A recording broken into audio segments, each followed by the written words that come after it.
Welcome back, aviators, and I hope that you guys have enjoyed your spring break.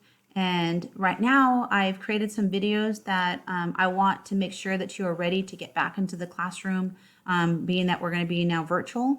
And so the first thing I would need you to do, hopefully you guys will get this by Sunday, done by Sunday.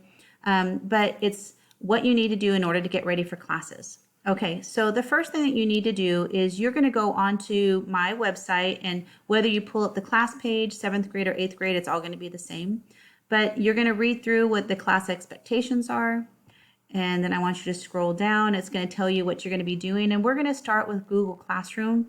And so I need you to log on to there. So I want you to read through that first part, telling you what's going on and what your expectations are, what we're going to be doing.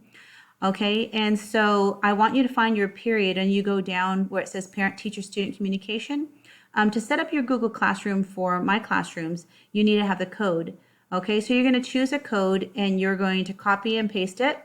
Okay, and then you're going to go over to your class links. And how you're going to get to class links is you're going to go up to where it says students, and you're going to hit class links. Where is class links?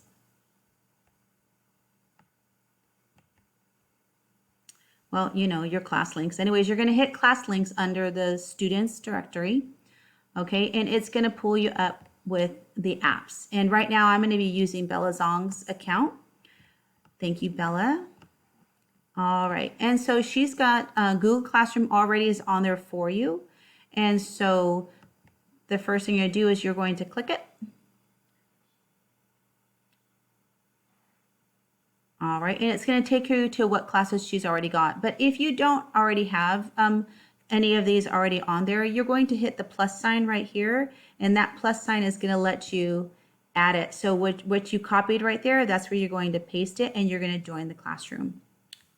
Okay, so I'm going to add her. I'm going to go on to her 8th grade. Okay, your 7th grade has the same type of thing. So whether you're in 7th grade or your 8th grade, it's fine. Okay, so you're going to go down and it's going to tell you what your assignments are and what activities that we're going to be doing. All right, let's scroll down. All right, so it's telling you due on Tuesday is going to be your vocabulary. Now for 7th grade, some of you have already turned in your vocabulary, but if you haven't, there's going to be a Google Doc that you're going to be doing. So I'm going to go ahead and go from here on to the next one. I just want to make sure that you sign on and that you have how to get on here. Okay, so that's how you're going to get on to Google Classroom.